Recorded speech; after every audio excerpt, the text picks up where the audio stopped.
What's going on, guys? It's Jimmy here with your second stimulus check update.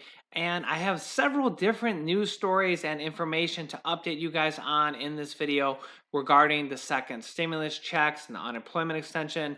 We're going to get right into it. All I'm going to say is don't forget to like this video with a thumbs up down below. And if you're new here, click the subscribe button down below so you don't miss out on new videos.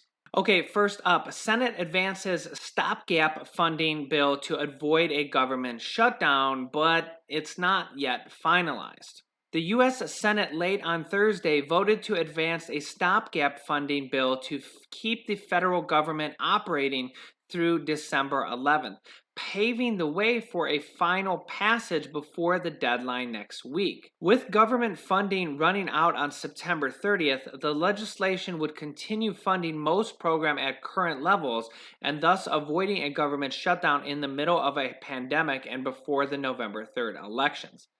But get this. The Republican majority Senate voted 93-2 to open debate on the measure. It was unclear when the voting on the final passage would take place, but Senator Richard Shelby, a Republican chairman of the Appropriation Committees, told reporters it might not happen before next Tuesday. So this is how the Senate works. They have to vote on whether or not they actually want to vote on the bill. So yes, they have to vote on the bill to decide whether they want to vote on the bill. And that's because of the filibuster rule. They actually need 60 votes in the Senate out of the 100-member Senate just to be able to actually vote on the actual bill. And that's why we've seen that last bill proposed by the Senate Republicans that didn't even get the 60 votes to be able to vote on the bill, and it was basically blocked by the Democrats. So at least in this case, they have got enough votes to prevent the filibuster rule and to open debate and to actually vote on the bill. But the problem with this is they only have until next Wednesday to actually vote on the bill, and there will not be any more voting this weekend. So they're going to have to vote on this, like they said, either on Tuesday or next week, and they're literally coming down to the wire to have to vote on this to prevent a federal government shutdown again.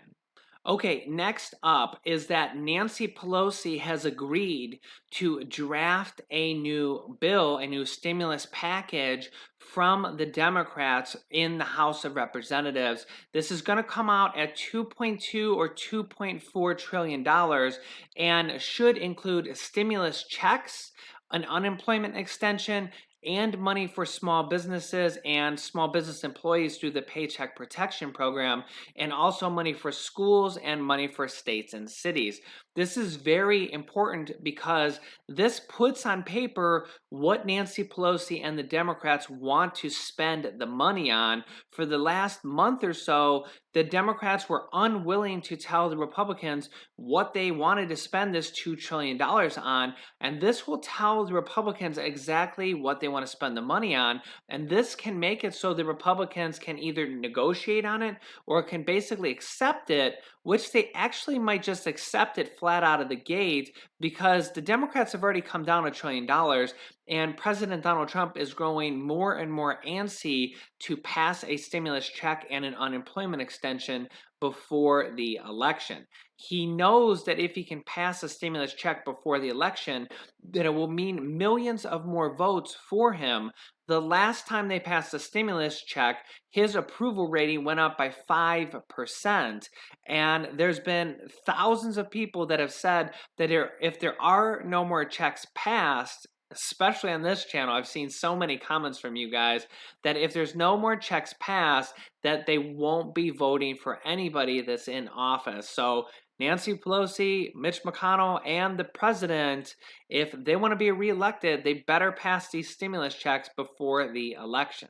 So I would expect this bill from the Democrats within the next day or two, most likely, if they're trying to get this passed before the next recess and everybody goes back on recess for their election campaigns. They have to go back to their states because most of these people are being reelected. Every single person in the House is up for reelection, including Nancy Pelosi, and 1/3 of the senators who serve 6-year terms, where the House members only serve 2-year terms. So 1/3 of the House is up for reelection, including Mitch McConnell.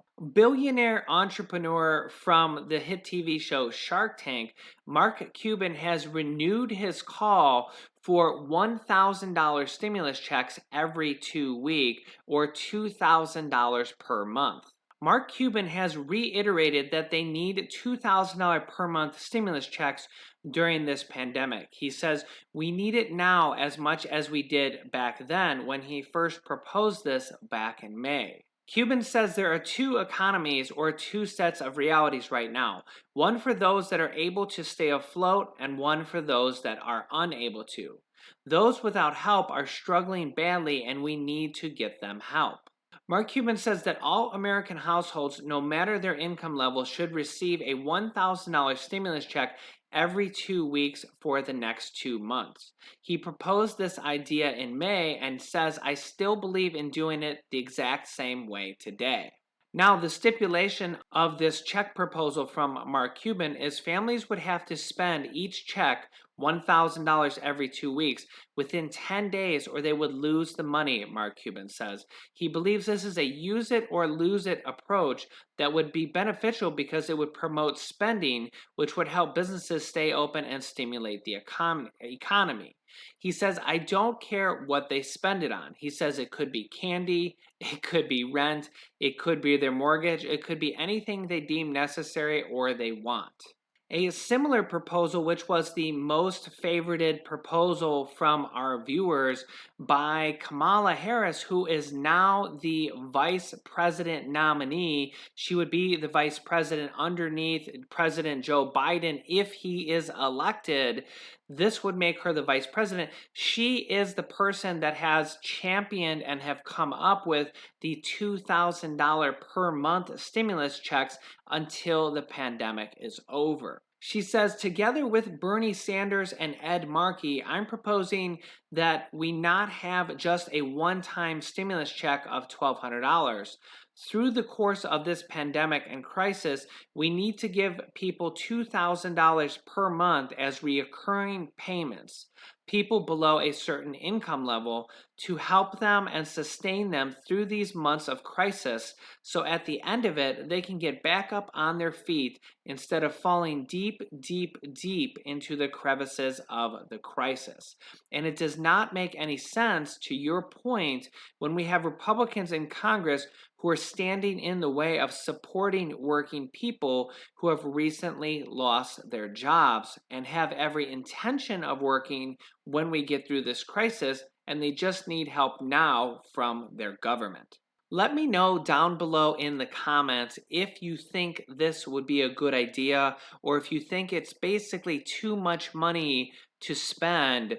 I personally think it'd be a good idea until the pandemic is over, just to get people through this time of what they call this once in 100-year pandemic that has sent millions of people out of work. We still have right now 26 million people out of work, which is way higher than our normal, like 3 or 4 times higher than our normal amount of unemployed people. And we've seen millions of jobs lost because small businesses have basically collapsed because there's just not enough money to go around and not enough people spending when they're just worried about paying their bills and paying their rent. Also, in some really big news, the California governor has signed an executive order to ban all gas-powered cars and trucks in the future. California Governor Gavin Newsom on Wednesday signed an executive order to ban gas-powered cars and trucks in California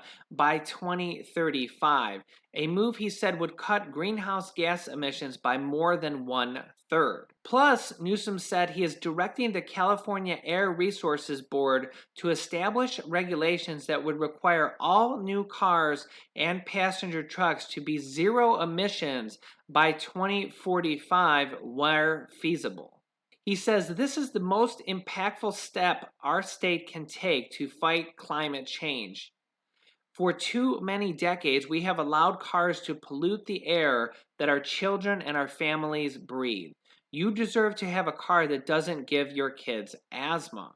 Cars shouldn't melt glaciers or raise sea levels, threatening our cherished beaches and coastlines. California already has rules mandating a certain percentage of new car sales must be electric or zero emission vehicles. This rule, if not halted by a court challenge by the oil and gas industry and the Trump administration, would make California the first U.S. state with a plan to phase them out completely. Now, it's unclear what would happen to older cars that people already own. I assume this would only be for new car sales in the state, but we don't have details on that just yet. Let me know your thoughts down below on this. Do you think in the future that all cars sold will be electric only and we will no longer have gasoline powered cars in the future? It's definitely something crazy to think of. I honestly think in the future, when my son Julian, who is 2, who you've probably seen on this show before, they'll probably just have self-driving cars. I mean, by the time he's 16 or 18 and starts driving, they'll probably just have fully self-driving cars, similar to how the Tesla cars are already self-driving on the freeway and in certain areas, and that technology grows more and more and more. I think over the next 10 or 15 years, we may just have complete self-driving cars every single where we go, and you may be able to just watch me on YouTube while you're driving and not have to actually drive the car. I know that's crazy, but let me know how that sounds to you. Would you ride in a completely self-driving car every single place you want to go to? It would free up a lot of time in your day if you could do work in the car, watch YouTube in the car, call people, do whatever you wanted to in the car, and not have to actually like worry about driving on your 20 or 30-minute commute or however long you're in the car. And don't forget to give this video a thumbs up and subscribe down below if you haven't yet. I will keep you updated with new information as the stimulus check news comes out. We're going to have a lot of news coming out in the next several days as they try to get this passed before recess. And if they don't, the president tries to pass it through a presidential executive order. You can click on these videos to watch my newest stimulus check videos next. And this video teaches you how to start a business selling products on Amazon FBA. I have students that have replaced their entire 9-to-5 income by selling products on Amazon, and I teach them how to do that. Click on one of those videos to watch them next. Thanks, and I will see you in the next video.